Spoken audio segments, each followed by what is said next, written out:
Well, hello again, and welcome to another episode of Outside the Echo Chamber, coming to you from inside the state capitol as the 2025 legislative session rolls on.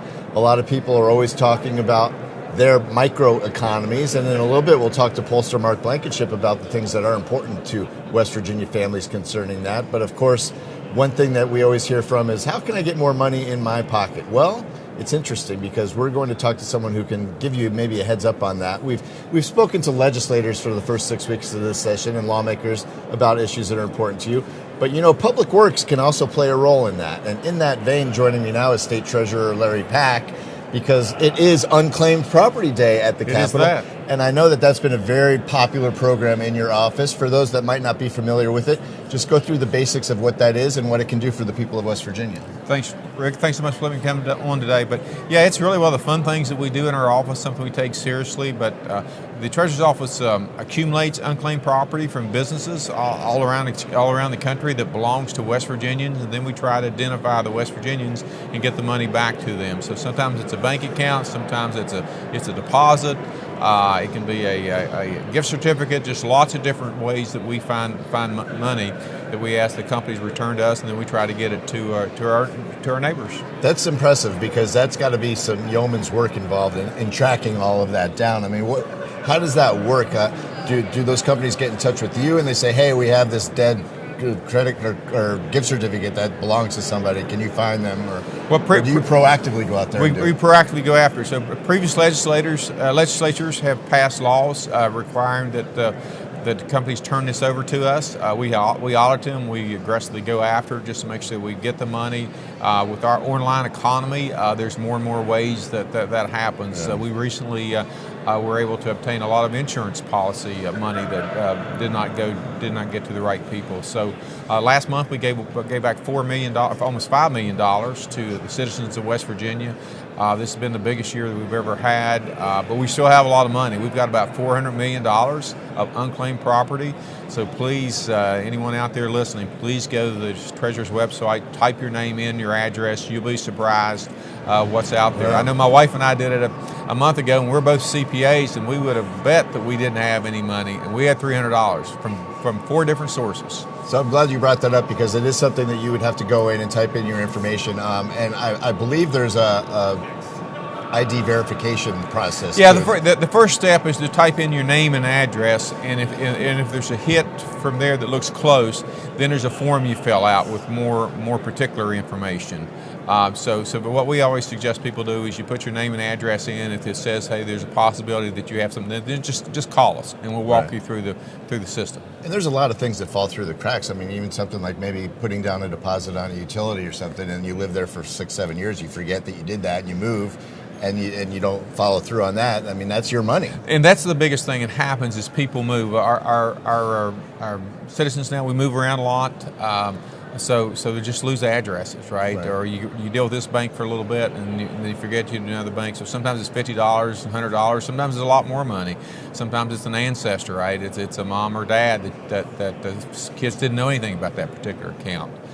So we're always trying to bring awareness to the program. Folks like you really help us to do that. So thanks for doing that. Yeah, I know this was a program that started under Big John Purdue back in the day. That's one of the blessings of me and being treasurer at this time is I get to stand on the shoulders of Riley Moore, stand on the shoulders of John Purdue. They both did a really good job for the state of West Virginia, so I get to take what they've done and build upon it. So, matter of fact, today we're having our in-person firearms sale today, auction today.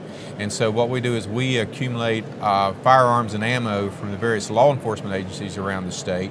Then we get it together and we auction it off to licensed firearm dealers.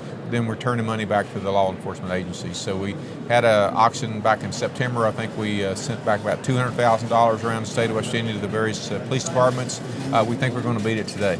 And that speaks to everything that you do, because it's a comprehensive job. A lot of people think treasurer, they just think, oh, you're a glorified bean counter, right? But we are that, and we are that. We're proud of that. But there's a lot of things that go on in that office that maybe people aren't familiar with. So what's been the biggest surprise for you so far as the leader of that office? I think Unclaimed Property has really surprised me, but also the savings account, the 529. We invest the state's money through whether it's investment management board or the Bureau of Treasury Investments. So we got about $30-40 billion of money that we're always investing, looking after that. We have boards and good teams to help us, but we just have basically if there's a dollar sign on it, we either run a program or we will weigh in on that particular program. So we are the state's chief financial officer. We're also running the administrator of the HOPE scholarship program. Right. So we're seeing a lot of growth there, and that's taking a lot of energy in our office to make sure that we meet the needs of our parents. And there's some talk about expanding that, so your job might get busier in a little bit. It will expand. So we have 10,000 students taking advantage of it for this school year. We think it's going to go to about 20,000 students for the school year beginning in August of this year. And next year it will be universal. In other words, all K through 12 children will be able to take advantage of the program. It may go as much as 50,000 students. So it's growing really fast, and we're working hard to meet the needs of those students, of those parents. We were in Princeton yesterday and saw an expansion of a Christian school down there, a private school down there. Big reason why they're expanding is because they're trying to meet the needs of Hope Scholarship. A lot of, I'll say, lower and modest income West Virginians now have an option for a different education choice for their children. Now, back to the unclaimed property thing, because I know that you guys are very comprehensive, and it'll list everything that's there. So even if it's just a check for $2.38, it'll be on there. But on the other end of that spectrum, what's the largest check that you've sent out to somebody that you can recall? And maybe it's not even under your office. Maybe it's under Riley. I think Treasurer Moore sent one out to like $100,000 to someone. So there have been some substantial checks. Generally, the checks that go to companies, sometimes we'll say, hey, can we do like a little press thing just to bring awareness? But a lot of times on the private folks, you don't hear about those. But a lot of it happens again where our parents, particularly our parents that came out of the Depression, they're pretty quiet and pretty modest about their finances, and so sometimes the children just didn't know about it when mom or dad passed away. So here at the Capitol, when the session is going on, what is the relationship like between the Treasurer's office and the legislators? What do you guys work on together to try to make sure that legislation is being brought up that helps West Virginians, and maybe to ask them how you can help with that? Yeah, we've been really busy this session, but we try not to have an aggressive legislative agenda because we have a lot of respect we have a lot of respect for Governor Morsi. We knew that he wanted to come in and bring West Virginia in his direction he wants with his priorities.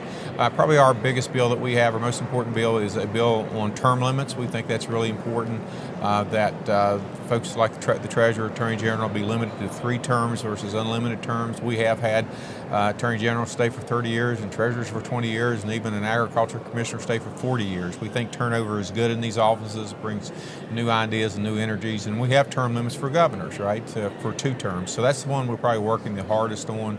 We've got a few other minor bills, but I think our role is really to bring advice, to talk big picture finances to the legislature, to the governor's office, to make suggestions about priorities, or if you take this tack, then here's an impact that we're made impact on something over there.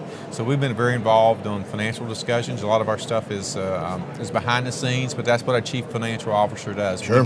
We give advice, right? We give advice to the legislature. We give advice to the administration. We want to make sure that West Virginia continues to stay solid financially. Being the Secretary of Revenue for 2 years, absolutely was great preparation for this job, because I got to do the budget for a couple of years, and I saw how the bonding. Good experience. How the bond rating agencies looked at West Virginia. So I feel like we're really prepared. I think we've been given good advice. This has been a good session. Maybe, I know everybody has a different idea, but the legislators are working hard. The governor, they are all working hard.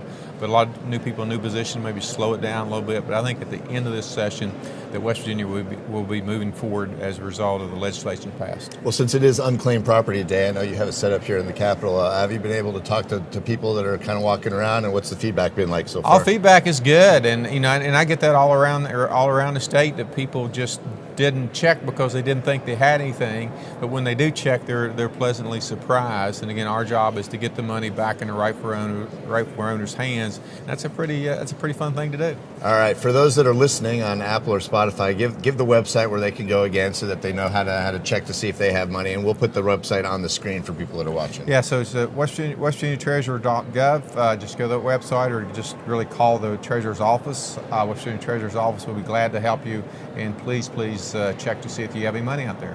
All right.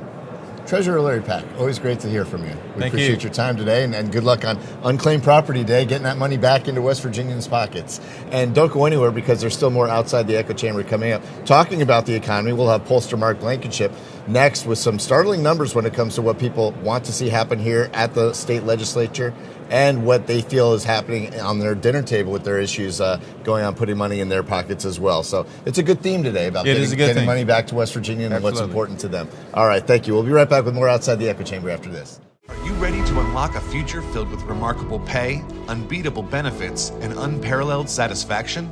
Imagine embarking on a journey that offers you a college-level education without the weight of debt, all while earning a steady income. Look no further than the West Virginia Building and Construction Trades Apprenticeship Programs. Join us, and together, let's build a future that's brighter and stronger. Go to actwv.org to apply today. The West Virginia Building and Construction Trades, where the future is forged. Welcome back inside the state capitol on this Outside the Echo Chamber. Always great to hear from Treasurer Larry Pack about his program, putting money back in people's pockets. And in that vein, you know, a lot of people every night when they sit down to dinner are talking about their personal economy and how they can make things work for their family. And joining us now to talk a little bit about his latest poll that's gauging that type of activity and that type of behavior is Mark Blankenship. Always great to hear from you, Mark. Good to be here. You always have your finger on the pulse of West Virginians, and your latest poll is showing exactly what people think about where they stand now compared to 4 or 5 years ago. Yeah, so this was a poll of, it was a pretty big poll, 800 West Virginians, and of course it's representative of regionally, politically, all of that kind of stuff. Yeah.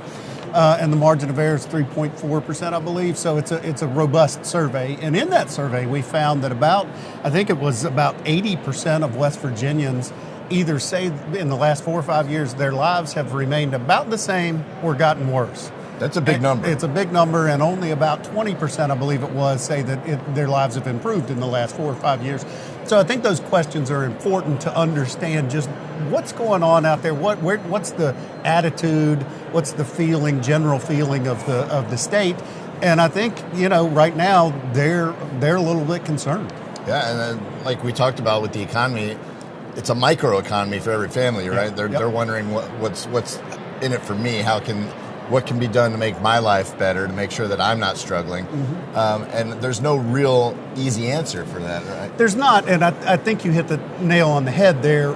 A lot of times people talk about the economy and they talk about the GDP. Some of professors with locked jaws talk about the GDP.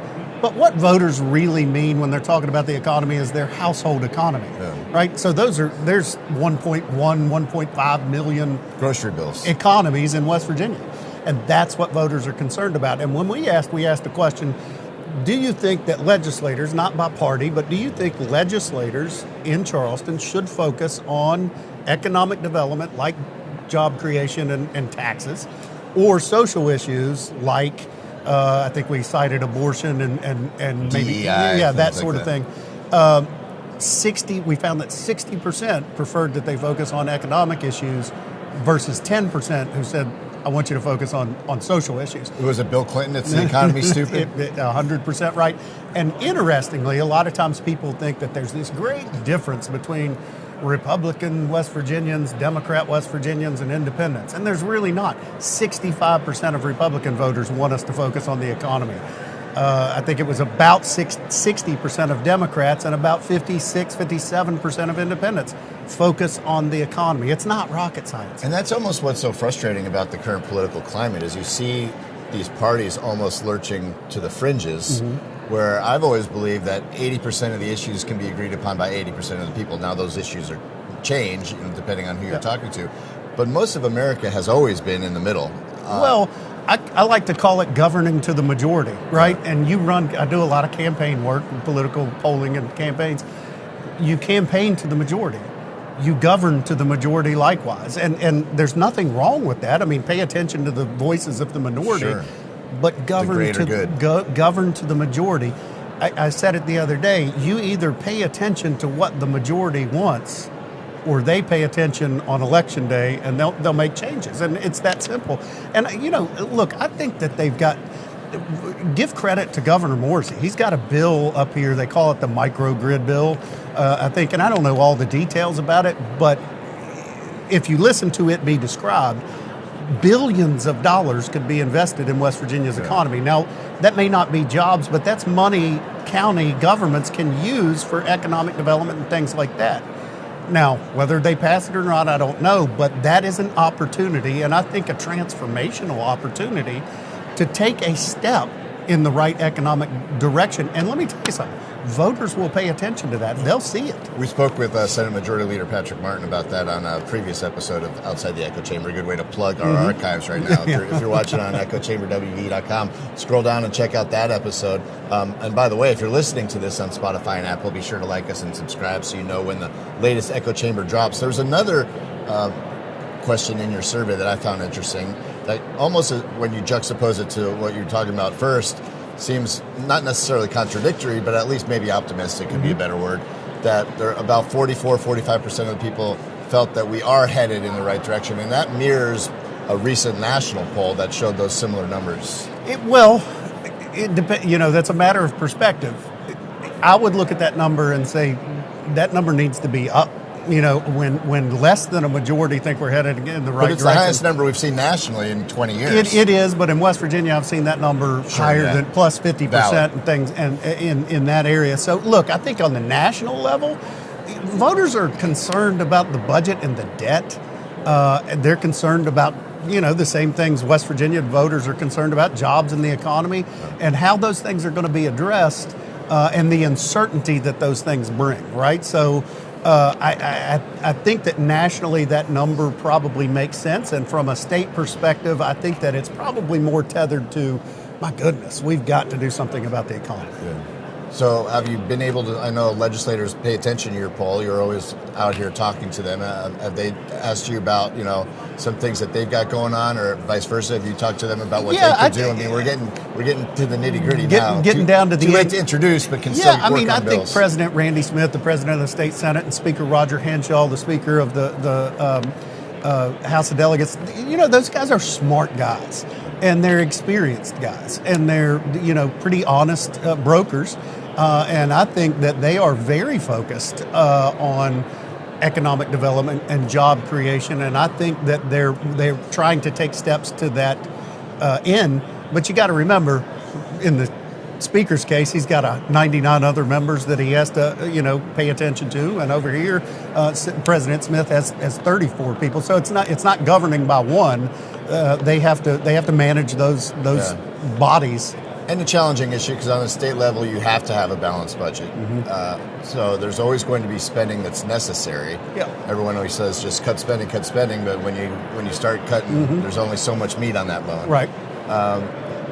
Is there a way to do this creatively that maybe people haven't even thought of yet? I know I'm asking you a very meta question here, but is there a way to maybe think outside the box a little bit to increase revenue and maybe make some more efficient cuts without going too deep? Yeah, I mean, look, I think you've heard Governor Morrissey talk about that. I think you've heard him talk about controlling spending, right? So that's one way to do this. You control government spending. Doesn't necessarily mean cuts, but you also, on the same side of that coin, you don't explode spending and spend on everything. Yeah. And I think, to be fair, voters appreciate that.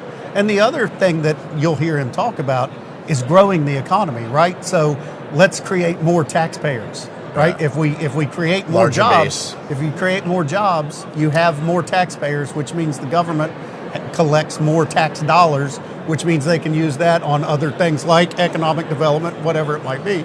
So growing the economy while you control spending is, I know that's probably not as highbrow as we'd like to, or as academic as we'd like to be. But look, I've heard Governor Morrissey talk about that, and I think he's focused on it. In the previous administration, in his initial inauguration, Governor Justice famously talked about building tourism, and I think the analogy he made was, why can't we have like a Dolly World here in West Virginia? A lot of people rolled their eyes and said that's not really feasible with the infrastructure in place.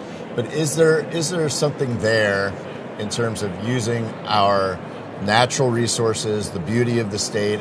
We saw that happen to a degree in Pittsburgh, where they kind of retransformed what they did using their vistas and outdoor activities and green spaces. Is there a way to maybe use what we have to our advantage to kind of diversify the economy a little bit? Yeah, diversify the economy a little bit, but I think, in the same sense that we sit here and talk about what the legislators must do, I think that West Virginians, and frankly, I think looking back, they probably have, but I think some of it is about being patient. I don't think that all of a sudden Boeing is going to move into Charleston and have, 10,000 jobs. If you look back, Union Carbide at one point employed 15,000 people. And across the river was one of the biggest tool manufacturers in the Kelly Axe plant in the world, right? And so think about that economy in South Charleston, West Virginia, and that's gone away, and it caused a little bit of an economic hemorrhage. And it takes a long time to sort of correct that hemorrhaging and sort of fix it. So, do I think voters are patient with our leaders? I think they are, but at some point patience runs out, right? And the only place they can exhibit that worn patience is at the ballot box. With their frustration. Any other gems in there you have for us? Well, there's a lot of gems in there. You touched upon it a minute ago. We asked about working together and not being as sort of adversarial. And I think most voters think, this is sort of funny, I think most voters think, even Republican voters think that the Republicans can be a little bit too extreme. And most voters, including Democrats, think that elected Democrat leaders can be a little bit too extreme. So it goes back to what you were talking about, governing to the majority and not paying attention to the 2080 issues, but paying attention to the 80-20 issues. There's a fundamental problem there, though, because yelling to the fringes is how you get through primaries sometimes. I disagree. Yes. I think on some of those issues, whether you're a Democrat or a Republican, some of those kind of further out on the left or the right, it's what I call litmus test issues. Yeah. If you're running in a Republican primary, you have to be pro-life. You have to support the Second Amendment. But what can differentiate you as a candidate is if you have those litmus test issues checked and you're also really, really focused on the economy and job creation, that differentiates you from a candidate who maybe just focuses on the further right issues, or in the case of Democrats, farther left issues. And you have to seem genuine. That's one thing I found about West Virginians is they can read through that stuff. The BS meter, some would call it. Exactly. Yeah. All right, Mark Blankenship, always a pleasure to have you on. Thank you, sir. Appreciate it. Tell people where they can get online and check out your polls. It will be. It was done with a group called West Virginia Strong, and they'll be posting it on their website. If it's not already up, it will be soon. All right. Well, we'll be back right after this to talk to Stephen Allen Adams, the political analyst and beat writer. He's always got his finger on the pulse as well as what's going on in these two chambers. It's been an eventful week. We'll be right back with more Outside the Echo Chamber right after this. CJU is a great company to work for. We've been around for 78 years. We are an underground utility construction company all across the East Coast. We are rapidly growing, and we're seeing a huge growth in this market, a huge need for employees. We are always looking for those that are experienced, those that are trying to get their foot in the door. We have positions for everybody. We offer competitive pay. We offer competitive benefits. We take pride in having a family atmosphere at CJU's, and it's truly just a family company. Welcome back inside the state capitol on this Outside the Echo Chamber as the 2025 legislative session rolls on. And joining us now is beat writer and political analyst Stephen Allen Adams. Always knows what's going on in both chambers. Stephen, great to have you again. Thanks for your time. Thanks for having me. We talked to Delegate Sean Fluharty, and as you well know, Sean's never at a loss for words. Yeah. He was saying that it's a do-nothing session, that they're not doing anything. It's uneventful. But we did have something happen on Monday. We did. Where the vaccine bill, one of the governor's priorities, was shot down in the House. What are your thoughts on how that all transpired? The tea leaves were there as early as Friday before the weekend. You kind of boiled up over the weekend, kind of knew something might happen, and it did on Monday. Sure. Of course, last week the House Health Committee amended the bill, sent out a version of that bill that basically just dealt with loosening up medical exemptions, but it took out the religious and philosophical exemptions altogether. Now, Friday, there was a big, long debate. It was about 2 hours of debate on amendments to the bill, but one amendment did pass to put religious exemptions back in the bill. There was an attempt to suspend rules in order to try to pass that bill Friday. That ended up getting voted down. You needed 4/5 members present. They didn't have the numbers to do it, so that put the vote on that bill to Monday. That gave time for opponents of that bill to start working the phones, start calling people, start getting in front of their lawmakers. I think if it would have passed Friday or been taken up Friday, I think it would have passed with a religious exemption. But I think you had that weekend as time to convince people that people were against this. It gave time for the West Virginia Chamber of Commerce that had a poll they were working on that showed overwhelming opposition to this bill in regards to religious and philosophical exemptions, including from conservatives. A lot of conservatives polled were not happy with it. So when we get the Monday, I think that was enough time to convince people to vote against it. When I came in, I was under the impression there probably would be as many as 8 nay votes that were previous yes votes on that amendment from David Green to put religious exemptions back in. And sure enough, I mean, it went down in flames. And when you have a bill like that and you start adding all these exemptions, or some might say loopholes or way to get out of it, it's not even a law anymore, right? I mean, that was one of the points that Delegate Pushkin brought up, was that, I mean, you keep adding all these exemptions, and it's going to get to the point where you can just write on a piece of paper, I don't want the shot. Sure. Well, that is actually, in essence, what the bill would have done had it passed Monday. I mean, there was no guardrails on the religious exemption. You didn't have to get an affidavit. You didn't have to have a religious clergy member sign off on it in any way, shape, or form. It really was, you could just write, God told me not to have my kid vaccinated with bad handwriting, and that was enough to get you out of it.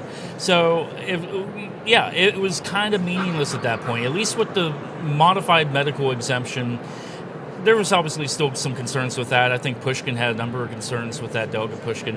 But at least that still involved medical professionals involved in the process. And who knows? I think there's a valid policy discussion as to whether our medical exemptions are too tight, perhaps.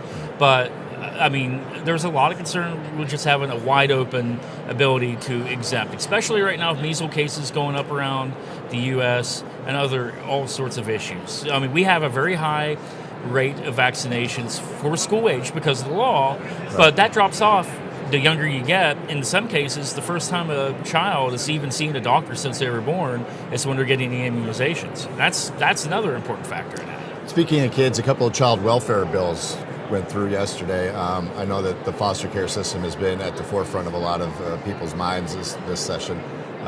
What did you think about those bills? Mostly having to deal with almost like a simple way to put it, procedural time that's involved with having kids in the system and trying to make sure that they have more of a bond with the people that are foster caring them. Oh yeah, absolutely.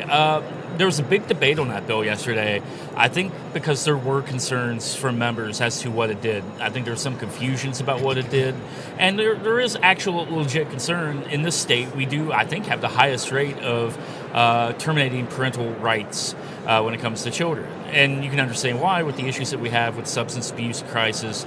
A lot of children end up in the foster care system. So there's an effort to try to find these kids permanent homes. And if it's with a foster family becoming their adopted family, sometimes that might be better or not. Yeah. But also, I can understand people being a little queasy about just increasing the ability to terminate those rights. That was what all that discussion was. But it did end up passing, I think, like 94-3 yesterday or something along those lines.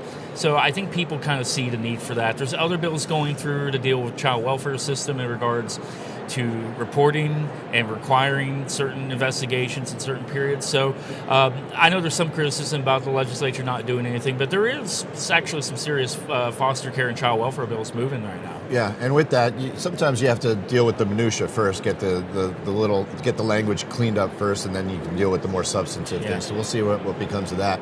Another bill that has a lot of people talking is a bill that some believe would remove some of the guardrails for anti-discrimination. That's got a lot of people talking as well. Your thoughts on that bill? Yes. The Senate just passed the Governor Morrissey's bill to do away with diversity, equity, inclusion programs in state government. I kind of question how many of those programs really are in West Virginia state government, a very conservative state government, but apparently the governor thought there was enough of those programs where he had an executive order to order agencies to begin reviewing things to try to do away with those programs altogether. So now there's a bill in place that passed out of the Senate. Yesterday, there's another bill also dealing with home rule, but in regards to stripping the 20 cities around the state that have adopted their own non-discrimination ordinances for sexual orientation and gender identity in regards to housing and employment. That is another bill that came out of the Senate, and that one had a little bit more heartburn for some of the members, even Republican members, who might agree that with some of the concerns of the bill, but also understand that these cities have adopted these of their own free will. It's local control, normally a thing that Republicans are all That's about. what they want, but in yeah. this case, they're wanting more state government control over how cities do these ordinances. So that passed out. I'll be curious to know if it goes anywhere over here, particularly with the Judiciary Chairman, J.B. Akers, who, of course, worked in the city of Charleston under former Mayor Danny Jones when the city adopted its anti-discrimination ordinance. So I don't know if he'd have an appetite to do that, but we'll see. We talked off camera a little bit about the fact that the governor might be calling them back on the 13th. With the vaccine bill going up in flames the way it did, it's got to be considered a slap in the face of the governor in many ways. Is this turning into kind of an adversarial issue here between the legislators and the governor? Well, it's already been. I mean, you talk about certificate of need repeal that died in committee several weeks ago. That was a big priority for the governor. In fact, I would argue it was the first bill they wanted to see the legislature deal with.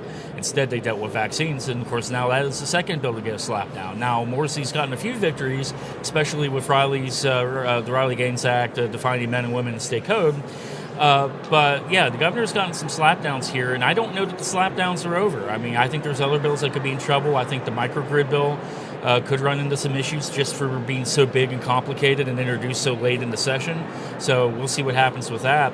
But, you know, governor's office had tweeted out something on the lines criticizing the legislature for doing nothing and threatening to bring them in over the summer, sort of like a high school principal threatening to bring them in for summer school. House Speaker Hanshaw took to the floor yesterday actually to defend the work of the legislature, to say we are doing things. We are passing legislation, and also making the point, by the way, not everything can be solved by us in the legislature or by the governor. You know, sometimes things got to be solved outside of government too. There's definitely headbutting going on. I think you will see some special sessions called, probably to address specific things the governor wants. But if they don't change their tactics and how they negotiate with the legislature, I mean, any special session could go down flames. Don't call special session unless you have a wide agreement, and you might not have it. You brought up a great point about the microgrid bill. Sometimes these bills can be so cumbersome and so complicated that it's tough to drill down into. You're always going to have some people that are upset with certain aspects of it. So, do you think that the procedural changes in the House this year, kind of buying some space in between these days when they have to go through the process, has helped at all, or do you think it's still kind of a work in progress? I think it's still a work in progress, but I've been very happy with what I've seen. Not everyone has been that happy as far as the press goes. I think Mountain State Spotlight had an article about that, kind of very critical, but I think that you're going to have some committee chairs who are going to do this differently, right. And they're still figuring out the process. There's still bugs that get worked out. I will say, from a reporter's standpoint, for me, I've gotten a lot out of it because you get to hear from the lead bill sponsor. Normally, you hear from an attorney and they go into like legal gobbledygook. Hearing from the lead lawmaker who sponsored the legislation, that's helpful. I think there's been more testimony, expert testimony. I think there has been more involvement from the public. And of course, lawmakers are now getting access to public comments on some of this stuff too that they're able to see. And it takes a lot of the vitriol out from just having a public hearing where they're just getting yelled at by really one side. And a lot of times with that, when you had the public hearings on the floor, they were just kind of churning, right? It was like, all right, get up there and talk, get out. Get up there and talk, get out. There seems to be a little more interaction with the way they're doing it now in committee. I would agree with that. I've gotten more out of it. It's helped my reporting and helped me really kind of clarify what bills do. Because sometimes even with a lawyer explaining it like a committee counsel, that's not always clear. And sometimes, you know, they're explaining for a different audience. They're explaining for the lawmakers in front of them. They're not explaining for the public. And I think that has changed. I think it's been helpful. All right, we'll get you out of here on this with crossover day fast approaching. What do you think is the other shoe that's going to drop here soon? Oh, boy. Well, I can tell you that the budget is going to begin moving Monday out of the House Finance Committee. House is taking the lead on the budget this year. They always alternate. Last year was the Senate. So House is going to be doing that this year. The budget bill will begin its movement Monday. And, of course, we're less than a week out from crossover day, which is this coming Wednesday. That's when bills have to get out of the House and go to the Senate and vice versa. Senate bills have to get over to the House in order to get out in time for the end of the session at midnight on April 12th, Saturday.